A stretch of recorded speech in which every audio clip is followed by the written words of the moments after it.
일참수와 그래프. 앞부분에 얘기했죠.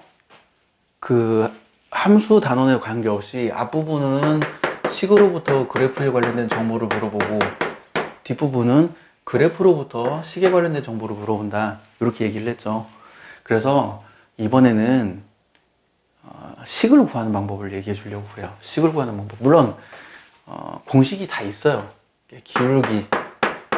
기울기가 m이고 x1, y1을 지나는 직선의 방정식은 이렇게 생겼다. 이런 공식이 있어요. 물론 당연히 이 공식이 왜 나왔고 이 공식이 왜 맞는지도 알고 있어야 돼요. 그래야 문제를 푸는데 많은 도움이 돼요. 그렇지만 그 설명은 일단 생략하고, 그리고 요런 문제가 하나 있고, 또 어떤 문제가 있냐면 두 점, 서로 다른 두 점, x1, y1, x2, y2, 이 두 점을 지나는 직선의 방정식은 이렇게 생겼다 라는 문제가 있죠.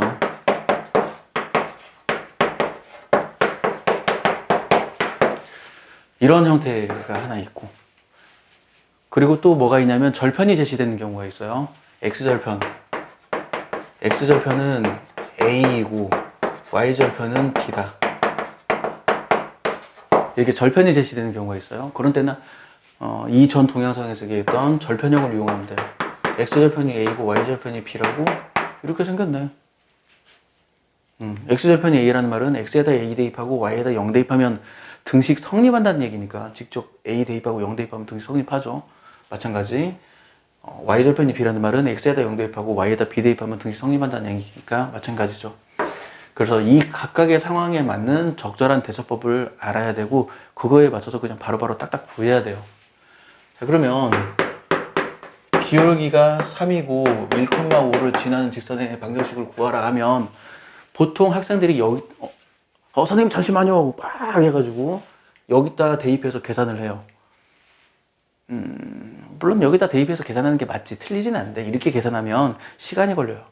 그래서 나는 이 방법을 좋아하지 않아요. 어떻게 하냐면 그냥 보자마자 적어야 돼. 보자마자 적는 요령은 뭐냐면 계산을 완료하고 적는 게 아니라 계산을 하면서 적는 거예요. 자, 기울기가 3이라고? 그럼 이렇게 생겼네. 1,5를 지난다고?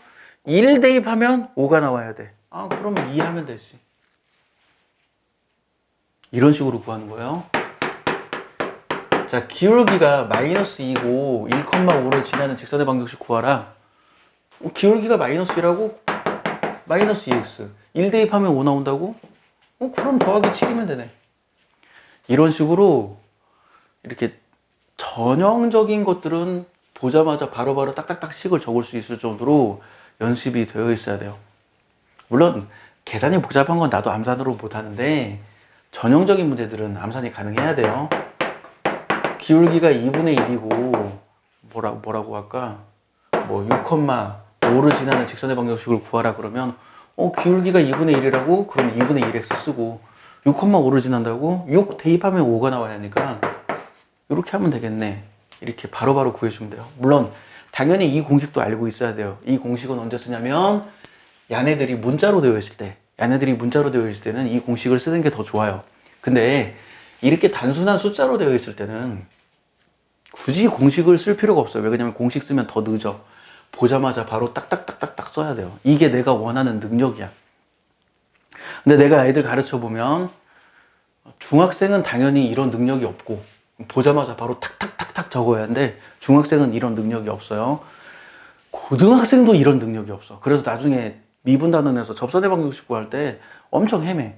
이 능력을 가지고 있으면 접선의 방정식을 그냥 보자마자 바로 암산으로 딱딱딱 구할 수 있는데 그 연습이 안 돼 있어가지고, 이거 연습이 안 돼 있어서 접선의 방정식 구하는 걸 헤매요. 이렇게 하면 안 돼요. 자, 그러면 이렇게 봅시다. 이번에 이런 형태의 문제, 뭐 1,5와 3,12를 지나는 직선의 방정식 구하라. 사실 이게 기울기예요. 이게 기울기. 뭐 기울기 공식 대입해? 뭐 3 빼기 1분의 11 빼기 5. 2분의 6이니까 기울기가 3이네. 뭐 이렇게 구할 수 있는데 이 공식에 대입해서 이렇게 기울기 구하려면 좀 계산이 복잡해요.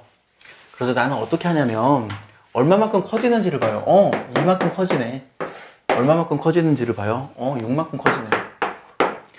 자, 기울기는 x값 변화량분의 y값 변화량이기 때문에 x값 변화량을 아래에다 적어줘요. x값 변화량을 아래에다 적어줘요. y값 변화량을 위에다 적어줘요. x가 이만큼 커지는데 y가 6만큼 커지네. 처음에는 이렇게 손으로 적는 연습을 해줘요. x가 이만큼 커질 때 y가 이만큼 커진다고. 아, 기울기는 3이구나. 그러면 3x 쓰고 1,5 지난다고 1 대입하면 5 나와야 네. 그럼 플러스 2네. 야는 확인 코드. 3 대입해서 진짜 11이 나오는지 확인해요. 만약에 11이 나오면 오케이고 11이 안 나오면 나 어디서 계산 틀린 거야. 확인 코드까지 있어요. 그래서 이거는 답이 틀릴 수가 없는 문제예요. 이것이 익숙해지잖아요. 그러면 이게 암산이 돼. 2, 6, 3 이게 암산이 돼요. 그러면 그냥 보자마자 바로 팍팍팍 적을 수 있어요. 보자마자. 예를 들어서 뭐 1,2 얼마로 할까? 1,2 4,11을 지나는 직선의 방정식을 구하라. 그러면 x가 3만큼 커질 때 y가 9만큼 커졌네? 그러면 기울기가 3이네? 기울기가 3. 기울기가 3이니까 y는 3x를 쓰고 1 대입하면 2가 나온다고? 그러면 1 빼면 되겠구나.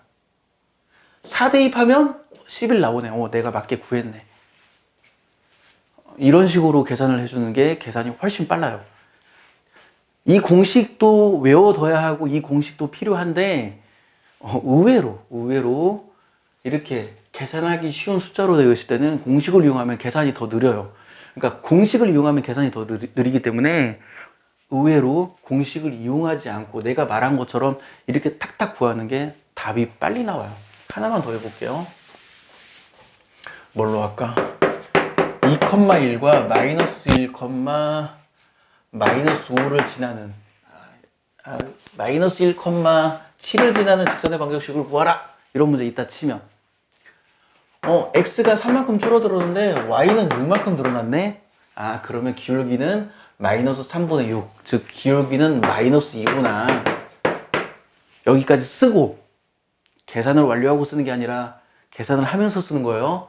2 대입하면 1 나와야 네. 그럼 플러스 5. 마이너스 1 대입하면 7. 맞네. 내가 맞게 구했네.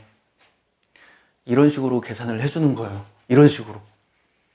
그러니까 보자마자, 그러니까 앞 동영상에서는 식을 보자마자 5초 안에 그래프를 그려야 한다고 내가 주장하고 있고, 지금 이 동영상은 그래프에 관련된 정보를 보자마자 5초 안에 바로 식을 딱 써야 돼요. 남들이 보기에는 계산을 완료하고 식을 썼다고 생각하지만 계산을 하면서 식을 쓰는 거예요. 이 정도 훈련이 되어 있어야 돼요.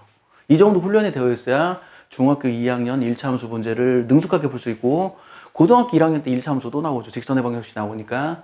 그리고 고등학교 2학년 미분 단원에서 접선의 방정식 구해야 할 때 이 정도 숙련도를 가지고 있어야 보자마자 바로 딱딱딱 구할 수 있어요.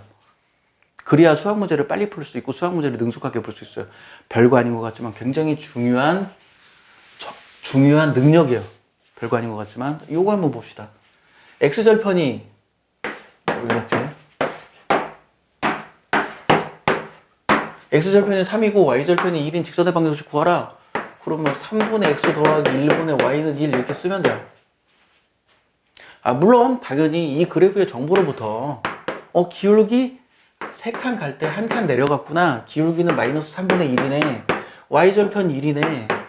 이렇게 표준형으로도 답을 제시할 수 있는데 필요에 따라서 이렇게 절편형으로도 답을 제시할 수 있다는 거 알아두고 이걸 이용해야 문제가 쉽게 풀려요. 이걸 이용해야.